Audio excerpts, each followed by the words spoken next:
Social మీడియాలో వాళ్ళపైన మార్ఫింగ్లు జరుగుతున్నాయి. ఈ విధంగా కామర్స్ ప్లాట్ఫామ్లో వాళ్ళని పరువు నష్టం కింద చేస్తున్నారు అని చెప్పి ఢిల్లీ కోర్టుకైతే వీళ్ళిద్దరూ కూడా వెళ్ళారనమాట. సో మరి అక్కడ వీళ్ళకి ఏ విధంగా న్యాయం లభించింది? సో పవన్ కళ్యాణ్ గారు, జూనియర్ ఎన్టీఆర్ గారు ఇద్దరు కేసులు కూడా డిసెంబర్ 22న అయితే మొత్తం చర్చ జరిగిందనమాట. సో దాంట్లో సాయి దీపక్ గారు అయితే న్యాయవాది వీళ్ళ తరపున వాదిస్తూ వీళ్ళ ఏమనుకుంటున్నారో అయితే చెప్పారనమాట. సో వీళ్ళపైన పలానా సోషల్ మీడియా ప్లాట్ఫామ్స్లో ఈ విధంగా జరుగుతుంది, ఈ విధంగా ట్రోలింగ్ జరుగుతుంది, ఈ విధంగా ఫేస్ మార్ఫింగ్లు చేయడం, ఫ్యామిలీ మార్ఫింగ్లు చేయడం అది చేస్తున్నారు. సో కామర్స్ ప్లాట్ఫామ్స్లో కూడా చాలా ఇదిగా జరుగుతుందని చెప్పి సాయి దీపక్ గారు అయితే చెప్పారనమాట.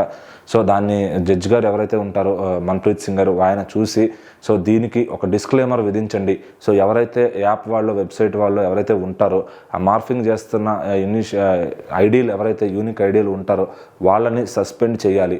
సో ఆ సస్పెండ్ చేసే విధంగా వీళ్ళు ముందే డిస్క్లైమర్ ఇవ్వండి, దానికి తగ్గట్టుగా చర్యలు తీసుకుంటామని కూడా చెప్పండి. ఆ యాక్ట్ ఏంటనేది అక్కడ పెట్టండి. అదే తెలిస్తే కనుక ఖచ్చితంగా ఎవరు చేయరు.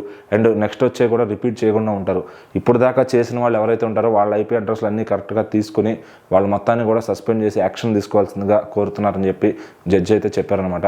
సో దీంతో ఇక పవన్ కళ్యాణ్ గారు అలాగే ఎన్టీఆర్ గారికి మంచి రిజల్టే వచ్చింది అని భావిస్తున్నారు. సో మరి అభిమానులంతా కూడా ఆ విషయాన్ని సోషల్ మీడియాలో స్ప్రెడ్ చేస్తున్నారు. ఇంక నుంచి ఎవరన్నా మా హీరోల పైన ఇలా చేస్తే ఈ విధంగా చట్టం ఉంటుంది అని చెప్పి.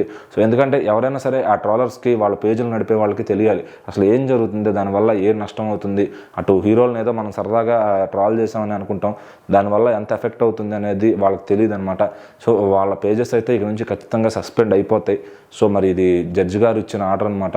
మరి ఢిల్లీ కోర్టు అంటే అది ఏదో అల్లాటప్ప కోర్టు కాదు. అక్కడ నుంచి వచ్చిందంటే ఖచ్చితంగా కఠిన చర్యలే ఉంటాయి. ఎవరన్నా సరే ఇంకా చేసిన వాళ్ళు తీసేస్తే బెటర్, అలాగే ఇంకా చేయబోయే వాళ్ళకు కూడా ఆలోచన రాకుండా ఉంటే బెటర్ అనమాట. అంటే వీళ్ళిద్దరే కాదు, ఏ హీరోలైనా ఏ సెలబ్రిటీల మీదైనా వేసే ముందు ఒకసారి ఆలోచించి వేసే దాని తర్వాత వచ్చే కాన్సిక్వెన్సెస్ని తీసుకోగలిగితేనే వేయాలన్నమాట. సో మరి ఈ జడ్జి గారు అయితే స్ట్రిక్ట్గా ఆర్డర్ ఇచ్చేశారు. సో ఈ రిజల్ట్ దీనికి మళ్ళీ కావాల్సిన ఇంకేమన్నా కావాలంటే కనుక మళ్ళీ 12వ తారీఖు విచారణ చేయాల్సి వస్తుందని చెప్పి ఆ రోజు మళ్ళీ మీరేమైనా చెప్పాలనుకుంటే అవతల వాళ్ళకు కూడా ఒక అవకాశం అయితే ఇచ్చారనమాట. సో దానికి ఇప్పుడు కోర్టు మొత్తం కూడా పవన్ కళ్యాణ్ గారికి, అటు ఎన్టీఆర్ గారికి సానుకూలంగా ఉంది అని తెలుస్తుంది. సో మరి అటు అభిమానులు కూడా హ్యాపీగా ఉన్నారు. మరి హీరోలు ఎంతవరకు ఈ రిజల్ట్తో హ్యాపీగా ఉంటారనేది చూడాలి.